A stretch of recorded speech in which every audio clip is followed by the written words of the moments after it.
Cashflow Diary Podcast, episode 320. Welcome to yet another exciting episode of the Cashflow Diary Podcast, the podcast that teaches you insider tips, tactics, and strategies for creating leverage streams of cash flow into your life. Learn from top-performing entrepreneurs, business owners, investors, and thought leaders from across the globe as they share their secrets to success.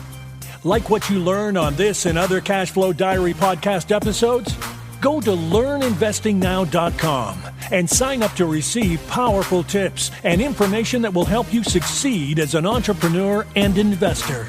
Now, here's your host, investor, entrepreneur, business owner, educator, speaker, author, and master facilitator of Robert Kiyosaki's cash flow game, Jay Massey. All right, ladies and gentlemen, welcome to another episode of the Cashflow Diary Podcast. I'm your host, Jay Massey, and I'm glad that you are here today because we are going to talk about something that, dare I say, some of you listening right now, if you are brave enough, you are going to be able to make some money within the next, 7 days. That might actually be generous. It might not even take you that long. And more importantly, you already have a lot of the resources you need in order to execute it. And today's guest is going to help you see that very thing.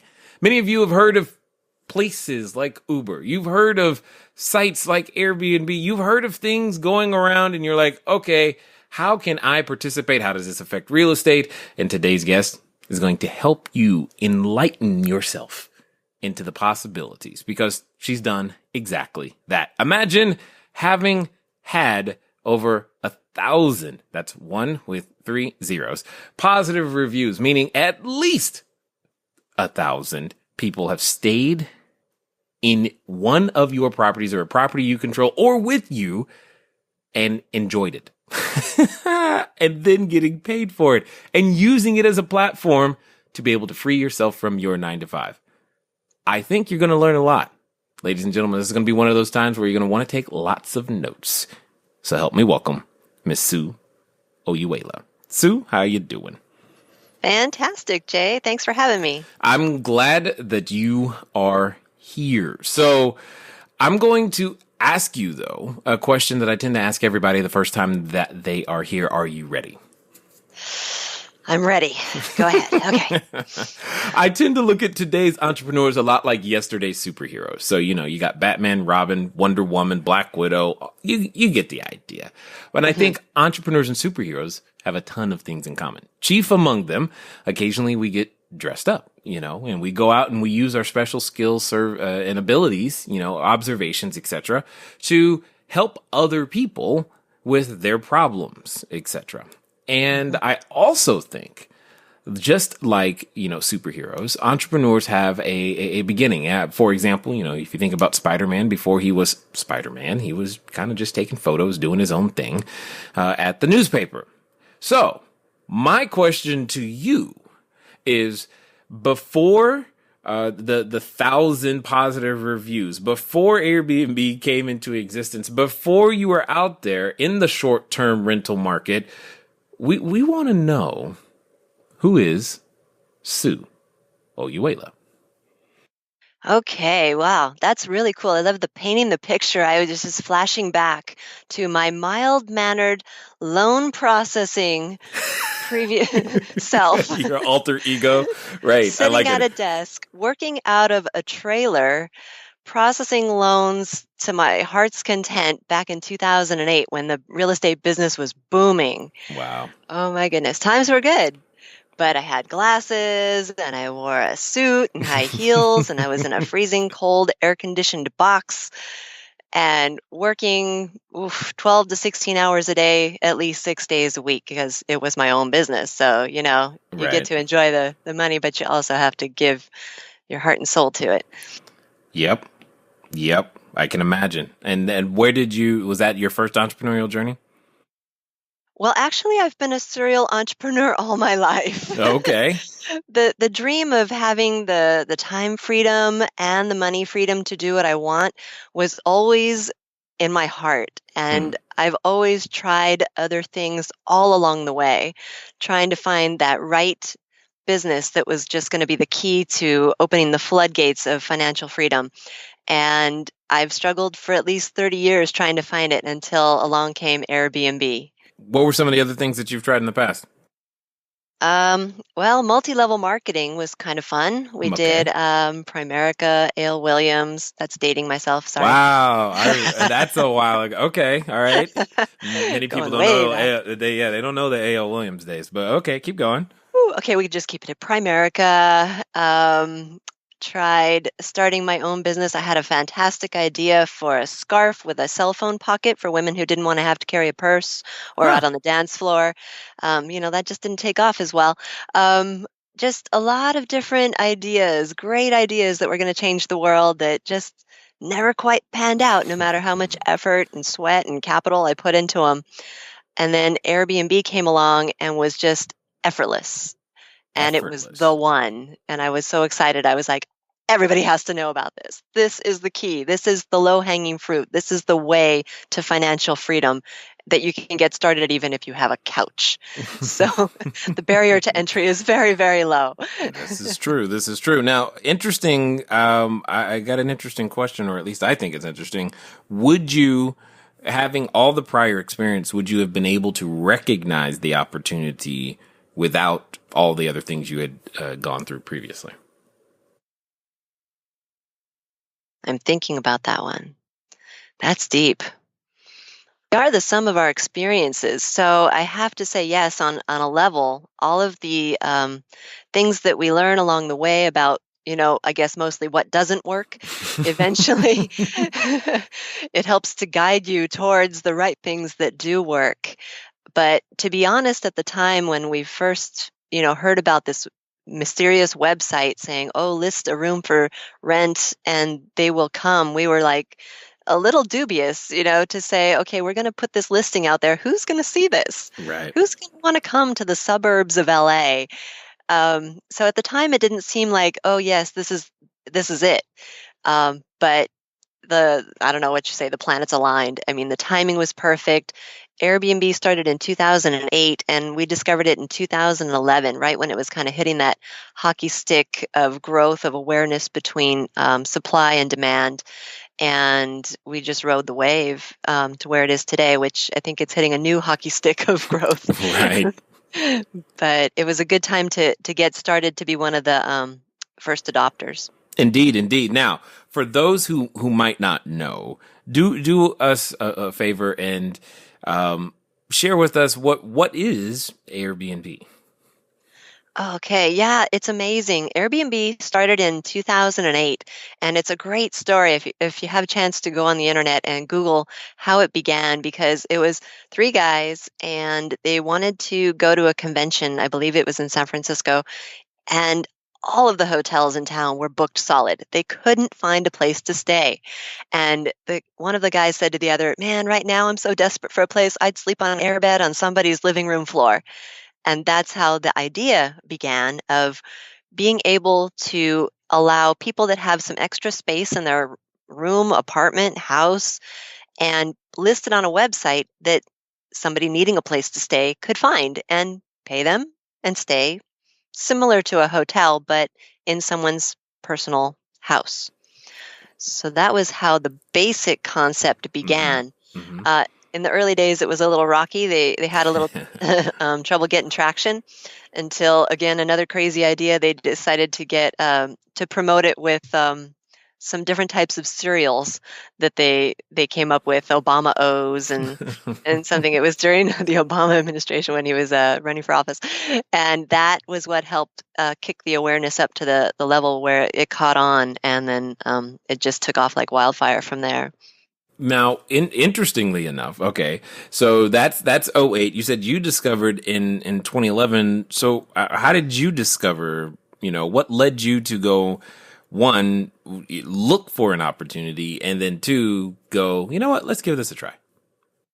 Oh, yeah. Well, that was definitely the turning point in my life, because being on the front lines when the real estate bubble burst in 2008 and our loan processing business essentially dried up overnight, my husband and I, he was a real estate agent, we were working together, and we looked at each other, this deer in the headlights look like, okay, I think this real estate bubble just burst in our face.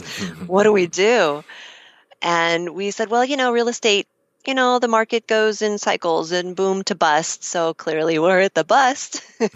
Well, we'll just hold on until the boom comes back.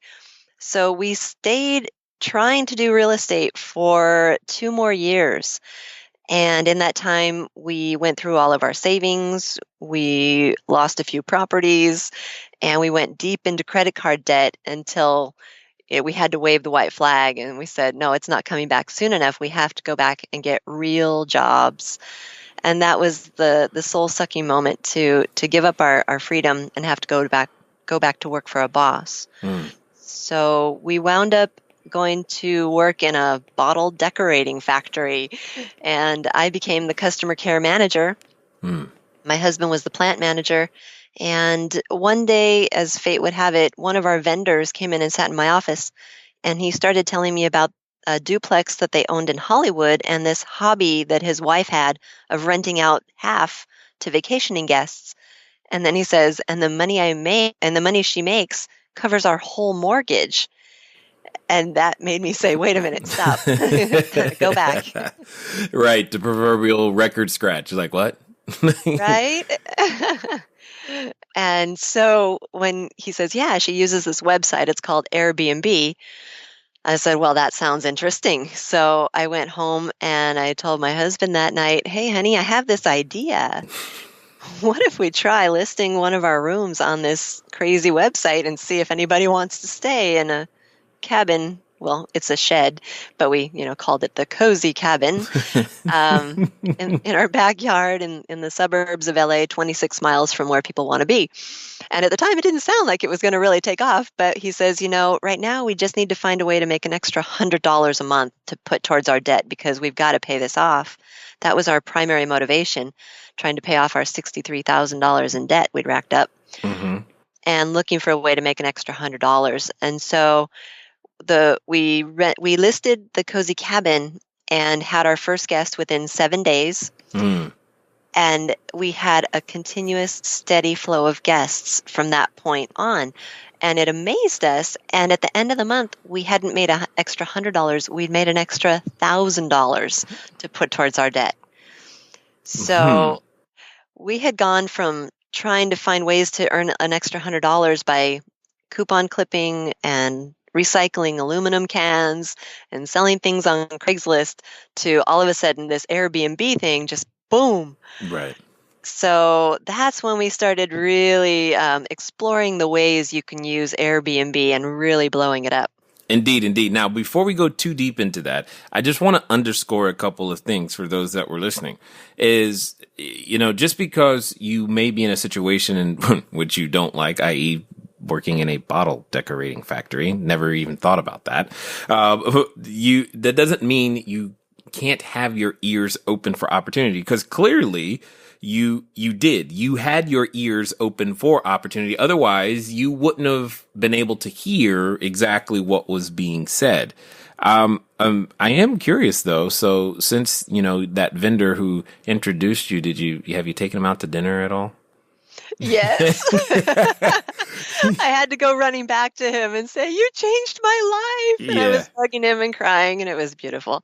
Yeah, it was a pretty special moment because that was just one of those, God moments that the right person walks in and you're listening, trying to find a way to make extra $100 is kind of where my radar was. And, you're open to anything at that point, and the right person shows up, and it's just kind of amazing. Now, let's talk about some of the logistics that you just said, because this I find very, very interesting.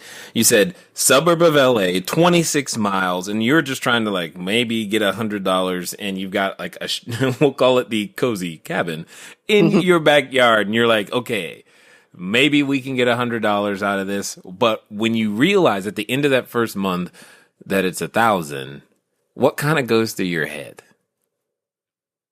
Well, it's really cool actually, because my husband, after 30 years of marriage and being married to a serial entrepreneur, every time I've come to him with the words, "Honey, I have an idea."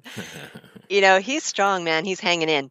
So, when I came to him with this Airbnb idea, he just simply folded his arms, smiled, and looked at me and, sort of gave me that, "Okay, we'll try it, but show me the money" look. Right. And after that first month, after $1,000, he comes to me and he says, "Honey, how about we change your laundry room into an Airbnb?" Yes. So now Mr. Show Me the Money is coming up with ideas himself, and he's on board, and we're like, all right. So that was a good turning point. So out came the washer and dryer, and in went a full-size bed, and that was about it because it was a very small little room. Right. Right. And yeah, we just took it from there, and we just started blowing it up with adding more and more rooms. Well, Go ahead. No. Well, I think that's one of the unique things about the way that you've chosen to approach the strategy of how to provide space is where myself and others, I know I like the whole idea of, the whole house, for a particular type of person or a particular customer. You started, I mean, in my head, even though we've done this, it still sounds, it's like, hold on.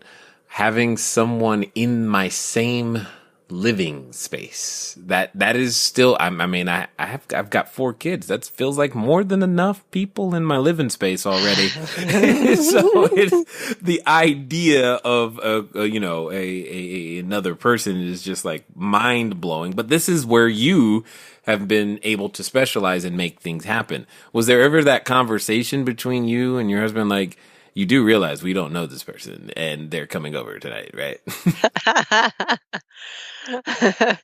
Actually, I guess we didn't have to have that conversation because prior to that, we had hosted international students with a local college, and they would come here to learn English for maybe anywhere from 3 weeks to 9 months. So we were used to having folks from all around the world stay with us, and our kids actually grew up in this environment of always having some international person at the dinner table. Oh. And it was a pretty cool experience for them to always be exposed to different cultures and different languages and different foods, and just learning to appreciate, how people can be so different, but all still be so much the same and just become such close friends, and it's a wonderful, wonderful experience to meet people and share what you have, and then they share back. And one of the things I say in my listings is, you're welcome to use my kitchen as long as you make enough food for everyone. Right. You can't just make cake for yourself. Yeah. Right. And it's great that people take me up on it. And we've had all kinds of awesome different foods from all these different countries, things you'd never imagine. And they're so delicious. And it's a really awesome experience. Sometimes I feel like I'm the guest. They get carried away with cooking and hosting me. And I'm like, wait a minute, this is awesome. So it's actually been an amazing positive experience having these quote unquote strangers in my house. One of the things though that Airbnb does is they've got their review system built in, and that is the key that makes it work, because this is a really cool thing to be able to stay with locals in their home in a foreign country, as far as, from a guest standpoint. It's a privilege. So knowing that they're going to be reviewed at the end of the stay means that how they behave is going to make or break whether they get to keep using Airbnb. Right. And that keeps them on their best behavior. Right. So we haven't had bad experiences with guests. They're always so considerate, should I take my shoes off before I come in, and they're just really, really respectful and appreciative and just so sweet. And I say that our guests leave footprints on our hearts because of the people that we've met. It's just been a mind-blowing journey that we never would have gotten to experience if it weren't for Airbnb. Indeed. So let's talk about this though. Okay, so you're starting, that first month ends. You end up with $1,000 more. Suddenly, husband's like, okay, let's convert. We're going to convert each room in this house. Let's go. We'll live in the lawn if we have to in order to make this work.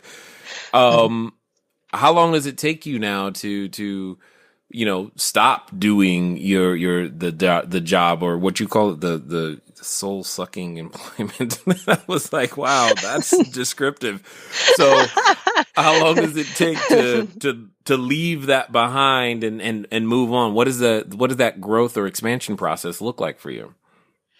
Yeah, I don't know if soul sucking was too strong of a word, but I guess from being self-employed to having to go back into slavery for a boss who says you're 2 minutes late coming back from lunch, you're like, oh God, that it was my primary goal to get free again too. So after Airbnb came along, we started with the cabin, then we added the the laundry room. My kids moved out and went to college a couple of months later, and that freed up 2 more rooms. So after having 4 rooms being rented on Airbnb, it was about 6 months into it that I looked at the finances and I realized that this Airbnb thing was generating the same amount of money that I was making in my full-time job. And I looked at it and I said, but wait a minute. It's only taking me about 10 hours a month to manage this little bed and breakfast. And I was doing all the cleaning myself and just answering the inquiries, and working, doing it from my office, answering them through the app on the phone and stuff. But my full-time manager job was taking me like 60 hours a week, and you don't get overtime. You know how that is when you're a manager. So I came to my husband and I said, honey, I have an idea. I'd like to quit my job. Here's another okay. Here go the crossed arms again. Right. And I said, really, I could show you the money. Trust me, if I would to free myself up and just have to work 10 hours a month to keep that money coming in that I've been making as a manager, but now I'm doing it as a Airbnb host, what could I do with the rest of my time? So that would have been a scary thought for most. But I went ahead and my husband said, okay, but we're gonna just save our paychecks for about 3 months just to be sure this is viable, because you think, well, this is a vacation rental and we don't have summer year round. Well, sort of in LA we do. But yes, we do. Tell the truth. Yeah. Okay. It's awesome all the time. Sorry for those of you listening to this while it's snowing. Exactly. No remorse. Anyways, but yes, we live in a paradise and we just happen to be lucky that way. So we wanted to make sure that there was going to be steady year-round income that we can count on and not just seasonal. So we started by hiding my checks, and after 3 more months, I didn't have to touch them. The money from Airbnb was steady. And that was the point where we decided, okay, I'm going to take the plunge. So after 9 months, I was able to quit my full-time job and dive into Airbnb full-time. And I started expanding and growing it and exploring all the different ways you can use Airbnb. And I came up with 6 different business models to date. Got it. Well, and this is good because I love the progress. You're hearing how you're going from one to more, and you've got an expansion plan. What 2 things I kind of want to dig into. One is how do you go? Because it sounds like the first 4 rooms were all inside your house. And so I'm like, all right, well, how do you expand beyond that? Because I'm sure that's a question some people who think larger are thinking like, okay, great, but once I'm out of space in my own home, or if I don't want to use my home, what do I do? But which I believe will run into actually my second question of, you mentioned 6 different business models. What are they? One of the best things that I've found to be about real estate is the fact that there are so many different ways to quote unquote skin the cat. And what does that mean? That means that same single family house can be used in so many different ways. And today you're hearing different ways. So let me give you some ideas of what I mean. A single family house could easily be rented out to a person on a monthly, or a family on a monthly basis, right? We're used to that. But that same single-family house could become an assisted living facility. That same single-family house could become a movie set. That same single-family house, well, as you're hearing today, can have many other uses as well. So one of the things I want you to go out there and do today is think about how many different ways the deal you think you're looking at could actually be used. Like if you are in one of those markets where it's tough to cash flow, get a little creative on the income.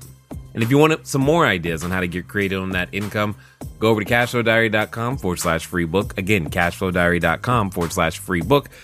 Pick up a copy of Cashflow Diary, 10 Steps to Creating Wealth in Any Economy. Now, let's get back to Sue and let's find out what those business models were. Well, after we used up every square foot of space in our own home. You can only buy so many sheds and put them outside. I understand. Right? Oh, my goodness. But yeah, so then we definitely needed to look beyond. So the next thing we did was rent other people's property. We didn't want to go out and buy tons of houses and stuff. So we just started by renting people's property and doing the same business model, which I call the bed and breakfast model, which is where you rent the individual rooms to people. I find that that's a lot more lucrative. It's every room becomes a little profit center. So we started with another 4-bedroom, 5-bedroom, 3-bath house. Got it. And put some on-site hosts to greet the guests and manage it for us. And then from there, we started branching out and offering reservation management services to people who liked the idea of making money with Airbnb, but just didn't have the time to manage it. So we did the reservations and said, here comes your guest, catch. And they would do the cleaning and the greeting. So that's been wonderful. And then we even discovered that you can do this with timeshares. So many people have timeshares that they're not using and may have never used, and they just get tired of paying those dues year after year for something they're not even using. Well, if you rent out your deeded week on Airbnb, you can make that money back to cover your dues and put extra cash in your pocket. Got it. So instead of if they've got a week or 2 weeks or whatever, that during that week they just make that week available on the site so that someone else could come in, and you're saying that more than makes up for the fees that they would normally be paying? Absolutely. Yes. So 1 week equals more than the year's worth of maintenance and fees that they're normally paying. Yep. Somebody just got excited. I don't know who they are, but hopefully they're learning. They're like, okay, I've got to pay attention to this stuff here. Yes, that's exactly correct. So your strategy then, because let's talk more about this idea, because I know many people have tons and tons of questions. So you said you would lease other people's real estate and then rent out individual rooms in a on-site host, so like a on-site property manager or something? Yeah, we call them our property caretakers. Okay. Yeah, and so they live on site in the house, and they take care of making sure that the common areas are clean, and they greet the guests and give them that little orientation, show them to their rooms. And then, they're there for questions, because one of the reasons people like to travel with Airbnb is they get that local knowledge, and they like to, find out about all the inside things and the hot spots and how to get discounts. So the property caretakers would provide that as well to the guests, that value add. And then that would reflect on our reputation as well, because it was all under one Airbnb account. Interesting. And you paid people to do that? That's cool. Well, actually, they paid me. No. The property caretaker paid? Okay, I got confused. I thought so the property caretaker paid you to be there? How cool is that? Yeah, that's new. Aha moment. Okay. I'm like, what? I'm learning things in real time. Why would someone? Because I've got it now, and otherwise I'm going to get a bunch of emails. Like, why would someone pay you to be there? I don't understand. To welcome the guests and clean the common areas and stuff. Why would they do that? Why would they do that? Well, as real estate investors, a lot of people are pretty familiar with the concept of negotiation. Yes. What we do is we find responsible young couples who are maybe living in an uncomfortable situation. So, for example, a young couple who had been married about 3 years, both going to college. He was out of the military. getting his degree, and they were both working full time, staying in an apartment that was costing them $1,000 a month, and it had no air conditioning. And so I said, how would you like to come and live in our mini mansion Ah. and just pay $750 a month in exchange for greeting the guests and keeping the common areas clean, because it's your house after all. You do clean your house, don't you? Right? So that's normal.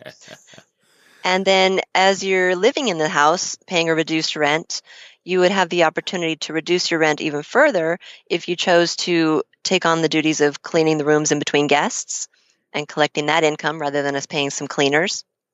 And you can provide private tours to the guests or airport transfers and charge them whatever you like for those services, so that eventually, if you really want to work it, you can live rent-free. So that would be the opportunity I would put before them. Sue, Mm-hmm. you just made somebody smile. I don't know who, but I can hear, I know they're smiling, and I think right now we might have even just earned a review for the podcast, because they're like, oh my God, great ideas here. That is amazing. I love it when stuff like this comes out in the middle of an interview, and I get to learn and everybody gets to learn along with it. Here's the point, though. You just recognized opportunity and started solving problem. You had a problem because with a, what you call it, mini mansion, you are no one is no longer there on site. So you had to figure out a creative way to do that, and you solved somebody else's problem, i.e., living probably in a space that they would rather not live in, maybe just, the idea of saving. Hey, you can save some money and still do these types of things. So that, I think that's amazing, what you've managed to put together there. So Thank you. At one point, what would you say then? How many of these listings and rooms do you currently today? So you start out with, the one, then you kick out your washer and dryer, then you kick out your kids, and now you're expanding. How big does this get? As big as you want. I've also developed systems and automation along the way, so that now it's pretty much unlimited growth to be able to manage it however large I want it to go and however far I want it to go. It can be done in other countries. You just have to have the systems in place to manage it. Currently, I've got, I think 11 listings. Mm-hmm. And that's over 7 properties. You had to count. I love how you're counting. That was great. Because when you're renting the individual rooms, and then some of them you can do multiple listings. There's a lot of different aspects to it. So it varies. Yes. But it's always in a constant growth mode. So it's just very exciting and very fun. It's kind of addicting after a while. Talk about addiction factor. I say that Airbnb is like potato chips. You can't have just one. I know, right? No, you can't. That is very true. So with that being said, though, let's talk about the other side. I mean, there's a number of people out there who, they don't necessarily like it. They blame the short-term, these companies, Airbnb, HomeAway, Flipkey, what have you, for causing issues in their own neighborhoods or raising rents and all these other things. What say you to such things like that? Oh, thank you for asking. I mean, I respect their point of view, definitely, because we've been blessed with the grouchiest neighbors on the planet. And nice. Yeah, it's been wonderful. They've taught us so much, and we've been able to all get along. And I attribute that to putting the responsibility on the host to manage their guests. Mm-hmm. We've learned how to communicate with the guests to limit the annoyance factor to the neighbors as far as parking goes, as far as check-in goes, as far as noise goes. Those are usually the 3 main areas that the problems tend to revolve around, and it can all be solved with, hosts managing their guests properly through deep communication. And Airbnb gives you all the tools to do that. There are no excuses. So one of the things that I also think of in terms of, so many people are just trying to stop Airbnb completely. and they're banning it. They're saying it's illegal. And it just reminds me of the Prohibition era when they said Yeah. alcohol is bad. It should be illegal. But at that time, I mean, there was so much demand to consume it and to sell it that it only succeeded in driving it underground. And it didn't really make it go away. And then they finally decided to just make it legal and then tax it so that everybody could keep moving forward. And one of the things that they would say during Prohibition was that alcohol was dangerous. And, in the wrong hands, being used, not responsibly, it was dangerous. But it's really hard to say that about Airbnb and people staying in your home. It's not a danger to the neighbors. Yes, it's annoying sometimes, but we can't go as far as saying it's a danger. But one of the things that I find interesting is in the city of Los Angeles, they've been going back and forth and trying to ban it or limit the number of days that you can have people stay in your home, either in individual rooms or a whole house. And they passed it to go on to be voted on November 8th. At the same time, the city of LA approached Airbnb and sat down at the table with them, and they said, would you collect the occupancy tax for us automatically from every booking in our city and just remit it directly to us? And Airbnb said, sure, no problem, absolutely. So on August 1st, it went into effect. Now, any guests staying in LA, in addition to the normal rent and the cleaning fee, they're going to see the charge for occupancy tax included among the fees. And it's already just automatically collected by Airbnb and paid directly to the city without ever bothering the host. And the guests are happy to pay it, so it's not slowing down demand.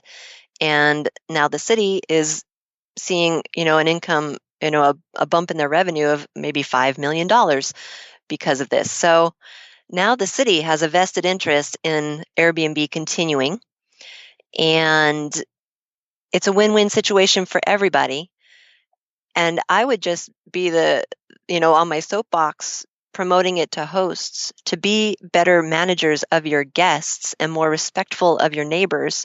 And this could just go forward smoothly.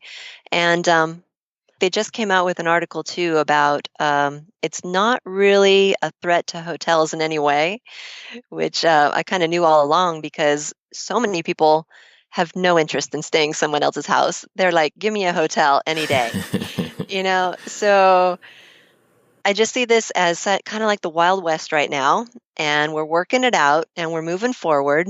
And if you jump in now, you're going to make a ton of money. And if you wait until they've gotten all of the laws and permits and taxes all worked out and legalized, that's fine too. But in the meantime, we can all make a ton of money. And even once it gets more streamlined, I guess you'd say, I'm sure we'll all be able to still make a ton of money anyways. Yeah. So there's never a bad time to jump in. Well, I like where you're putting the responsibility, to be honest. And in my experience, that I would agree with you is that a lot of the, we'll say, stories that people have heard are things that can be mitigated, that you, and to some degree, it's your first time trying to manage a property or people. You've never done that before. And you're like, oh my God, I didn't know people would be this way. Well, welcome to people. Yeah. The hospitality business. Yeah, if people, there's, somebody's got to be on the news. So, it happens. But I like the fact that you put the onus on the host, because again, that means there's something that we can do. There's something that can be done to help, educate and how to manage how to manage other guests and people and property in and of itself. Would you say that your prior experience with your rentals before, Airbnb has helped you in any way, shape, or form? Well, actually, all of my rental properties were in other states, and I had property managers doing it all for me. So I actually had no prior experience.